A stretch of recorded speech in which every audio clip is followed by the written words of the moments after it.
Firstly, may I acknowledge the traditional owners of the land, also the Australian South Sea Islander elders as well.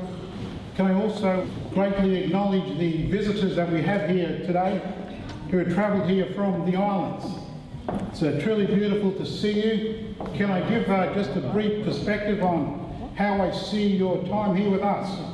I believe before you leave your country, God pours into you, and when you arrive in Australia and to be present at a place such as this, I believe God picks you up and God pours you out. And I think that's a beautiful thing. You know, I am the man I am today because of the men my forefathers chose to be yesterday. Never ever despise your humble beginnings, because our beginnings as a race of people in this nation is not our weakness. You know, it's our strength.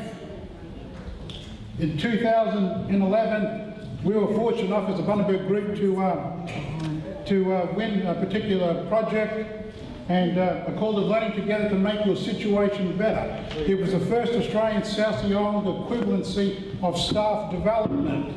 Now folks, my talk is just very briefly about how the government has made commitments to us as a people, and yet we question the effectiveness of its delivery.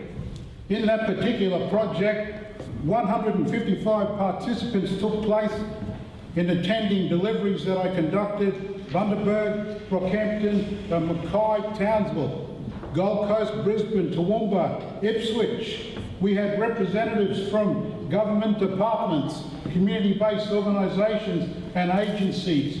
100% of those participants had never ever received any form of government awareness whatsoever in relation to Australian South Sea Islander issues. And to me, that is a total travesty.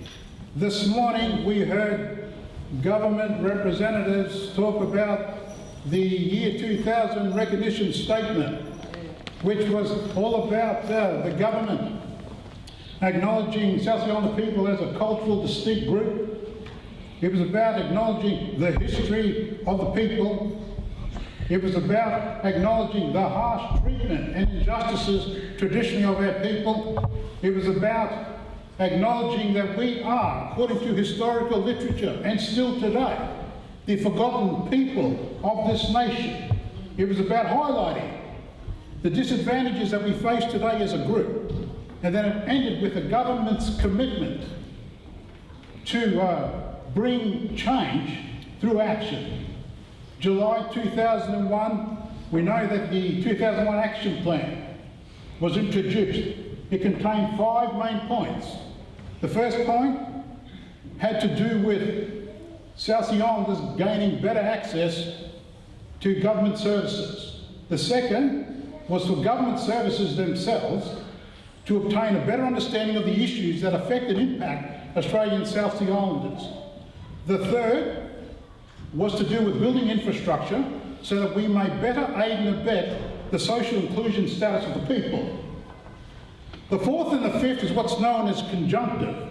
That means you can't have one without the other, based on combating prejudice and effectively dealing with discrimination. 13 years later, from a grassroots perspective, let me give it to you direct. The 2000 recognition statement and 2001 action plan was a good proclamation, but poor demonstration. I would say to the government, I did read what you had to state, but in reality, what did you demonstrate? You see, folks, we cannot move forward with any new form of work or activity as a national body unless we take care of old business. We cannot expect to encourage our youth, which is what's been happening across the nation, to pick up and run with the mandate of what it is that we want to do for our people if we show them that we are prepared to hold the government accountable for commitments that they have made to us. You see, bureaucracy, in the lessons that I've learned as a consultant, are more inclined to listen to you when you speak their words back to them as opposed to your own. The number one law in litigation is that it's not what you know, but what you can prove. And hallelujah, as a result of this bona fide, certified project that we won and run, we now have over 250 individuals who are non-Australian South Sea Islanders who can attest to the fact that the government has been negligent in forthcomingly bringing to fruition the commitments that it has made to us as people. And I want to ask you, what are we prepared to do about that? Because see, at the end of the day, brothers and sisters, whether you want to admit this or not, you're going to leave an inheritance. And the inheritance is that when you pass from this time, what are you leaving behind for your next generation to pick up and to run with? I say, while we have an opportunity to do something about what that inheritance is, let's act, and let's act now. Let's act in unity, let's act in strength. If I was to say to you that there are 5 people standing up at this platform, and then there's me, and I would say to you, what is the greater number, 5 or 1? The answer will always be 1. One voice, one accord, one unity. 150 years ago, what began as a 40-year period of South Sea Islander contribution that has formed, fashioned and framed multi-million-dollar industries that are the economic backbone of this nation. They sowed that work for the benefit of this economy in tears, with much fears, and heavily shackled, total dominance, control, and with absolute restriction. Could you imagine how much more we could do as a race of people if the government supported us to the degree that our people originally gave to this land? Mm-hmm. Could you imagine what we could do to the economy and the fabric of this society as free men? See, I know, folks, that our story, because I've written it and I've told it, you see, shark dance, basket making and mat weaving, it's good for pricking the flesh. It's good on the eye, it's good to the ear, and it's good for the senses. But in order to bring real change, we need to engage the intellect of the people. And our stories have shown that here we are as a race of people who have come through adversity, and we are more than conquerors. Hallelujah. We are overcomers. Do you know that when I've told our story and the positives of how you can overcome hardship and still live meaningful and productive lives, it's set alcoholics free. It has set the drug user free, because it's showing them that you can go to the depths of loneliness and you can come out.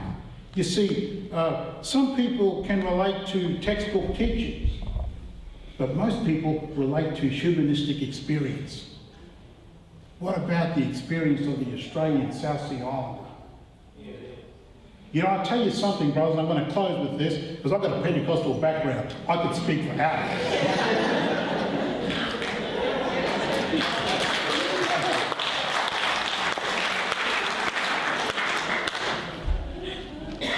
When I look at the government's commitment in the 2000 recognition statement and the accompanying 2001 action plan, I say this: it wasn't incorrect. And whilst it wasn't incorrect, it was incomplete. You see, the government, they took our issue and they decided to set policies and an action plan with our issues, but they left the people over here. You see, you can't separate the issues from the people, because the people are the issues. Yeah. One thing I'd say to the government of this day is come work with us. Come form partnerships with us. Come invest in our cultural and intellectual property.